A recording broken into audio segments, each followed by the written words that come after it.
Assalamualaikum warahmatullahi wabarakatuh. Saya Zaki Habib Nasirin. Pada kesempatan kali ini akan membahas terkait tafsir Al-Mizan karya ulama Muhammad Husain Tabatabai, di mana beliau merupakan salah seorang mufassir dengan aliran Syiah. Nama lengkap beliau adalah As-Sayyid Muhammad Husain Ibnu As-Sayyid Muhammad Ibnu Muhammad Husain Ibnu Al-Mirza Ali Asghar Syekhul Islam At-Tabatabai At-Tabrizi Al-Qadi. Beliau lahir di kota Tabriz atau Tibris, Persia, 29 Zulhijjah 1321 Hijriah 1892 Masehi. Kemudian beliau wafat kira-kira pada pukul 9 di usia beliau yang ke-81 tahun pada hari Ahad 18 Muharram 1402 Hijriah, November 1981 Masehi di kota Qum. Dari latar belakang keluarga beliau, beliau memang datang dari rumpun keluarga ulama sekaligus akademisi yang sangat kuat, di mana baik ayah beliau, kakek beliau merupakan tokoh-tokoh ulama yang terkenal di daerahnya dan masyhur pada saat itu. Jika kita lihat pendidikan Tabatabai ini tidak bisa lepas dari 3 institusi pendidikan, 3 tempat beliau menimba ilmu. Pertama yaitu di Tabriz, di tempat tinggalnya sendiri, di mana beliau dididik oleh keluarganya secara langsung, baik ayah maupun kakeknya. Kemudian beliau menempuh pendidikan di Universitas Syiah di Najaf, dan terakhir beliau di Universitas Qum di daerah Qum. Muhammad Husain Tabatabai ini merupakan salah seorang pelajar yang begitu cerdas.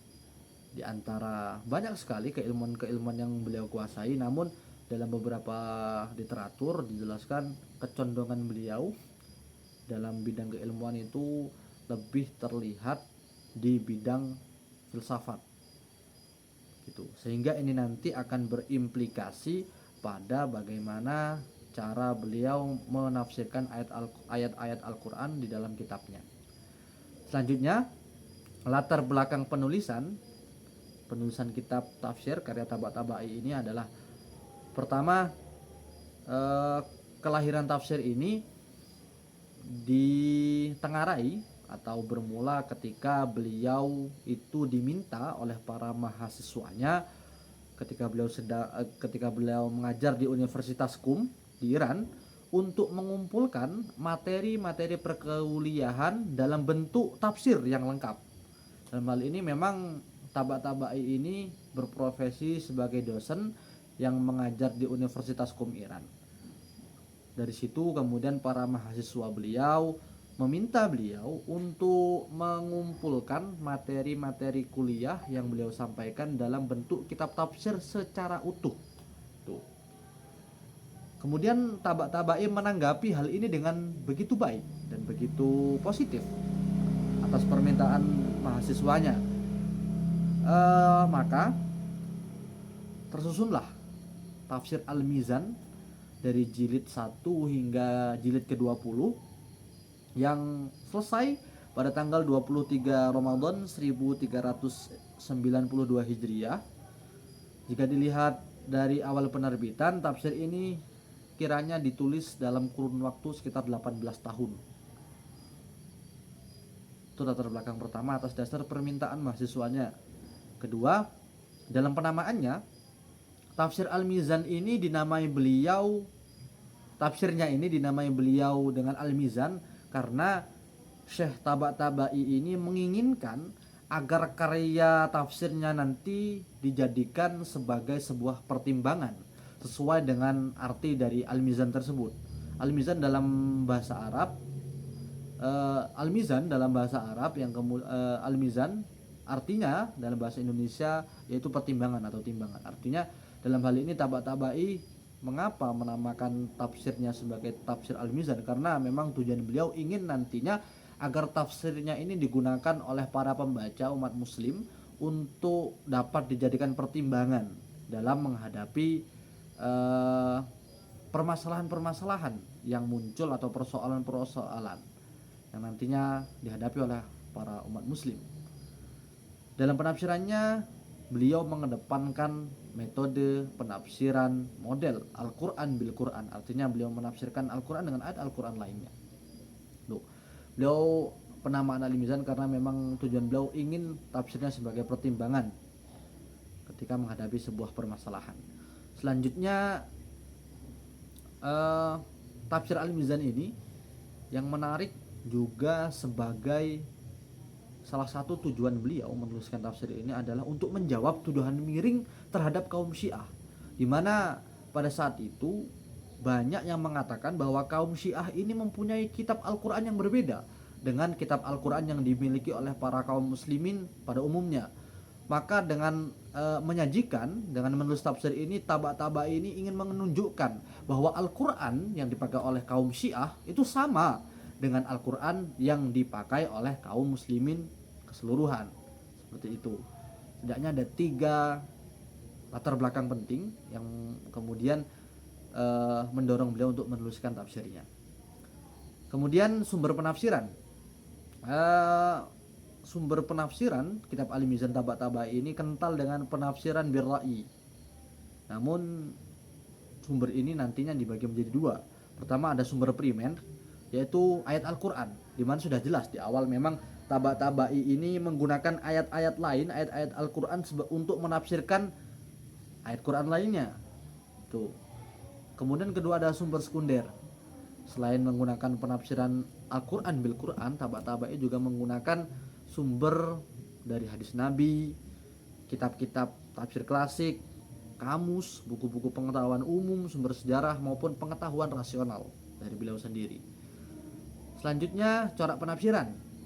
Untuk corak penafsiran Al-Mizan ini secara umum digolongkan pada barisan tafsir falsafi, karena memang melihat dari latar belakang pendidikan beliau yang sangat mendalami, condong ke kajian-kajian filsafat, maka kemudian ini berimplikasi pada bagaimana cara beliau menempatkan dirinya atau menyajikan tafsirnya dengan penafsiran atas keilmuan yang telah beliau kuasai. Namun tadi secara umum, namun tak lantas kemudian Al-Mizan ini kita golongkan semuanya falsafi, tentu tidak. Meski demikian, Tabatabai tidak hanya menggunakan satu corak dalam penafsirannya. Selain corak falsafi tadi, dalam tafsir Al-Mizan ini juga beliau ada menggunakan corak ilmi, adabi, tarikhi, riwai, akhlaki, dan adabil ijtimai.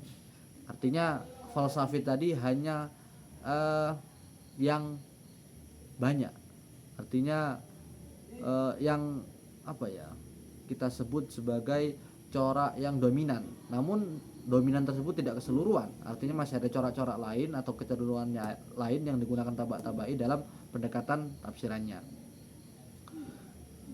Kemudian untuk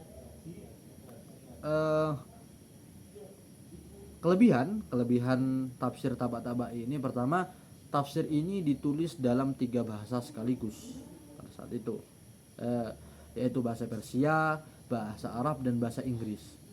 Kemudian dalam menafsirkan Al-Quran, Tabatabai memiliki disiplin ilmu agama dan ilmu pengetahuan umum yang yang berimbang. Pengetahuan agama beliau begitu dalam dan luar biasa, kemudian diimbangi dengan pengetahuan umum beliau yang juga luar biasa, yang nantinya dalam penafsirannya akan memperkaya pengetahuan kita dan pemahaman terhadap ayat-ayat Al-Quran dari penafsiran beliau. Kemudian beliau juga melakukan tarjih atau mengungkapkan posisi pendapat beliau setiap selesai menafsirkan ayat-ayat Al-Quran. Artinya memang beliau dalam penafsirannya ini memang menyajikan banyak sekali pendapat-pendapat ulama, baik dari Sunni maupun Syiah ataupun yang lainnya. Namun kemudian di akhir beliau menjelaskan posisi beliau dalam rangkaian pendapat tersebut. Kemudian walaupun beliau ini termasuk salah satu seorang mufassir dengan aliran Syiah, beliau ini tidak kemudian menjadi seorang mufassir yang memiliki misi khusus secara mendalam, atau bisa kita katakan apa ya, beliau ini terlalu condong ke Syiah tuh enggak. Dalam penafsirannya bisa dikatakan beliau ini juga agak netral, artinya beliau juga tetap menyediakan pendapat-pendapat dari ulama golongan Sunni. Itu kelebihan-kelebihan dikandung oleh tafsir Al-Mizan ini. Namun tentu di balik kelebihan ada kekurangan. Di antara kekurangannya adalah pertama, Tabatabai ini tidak menyebutkan sanad hadis secara sempurna, akan tetapi cukup menyebut sumber pertamanya saja. Artinya rentetan sanadnya tidak disebutkan secara sempurna. Kemudian kedua, beliau ini karena memang tadi beliau adalah seorang mufasir dari golongan Syiah, tentu dalam penafsirannya beliau cukup dominan menukil pendapat-pendapat dari ulama Syiah. Seperti itu. Mungkin sekian yang dapat saya sampaikan, semoga bermanfaat. Wallahul muwaffiq ila aqwamit thoriq. Assalamualaikum warahmatullahi wabarakatuh.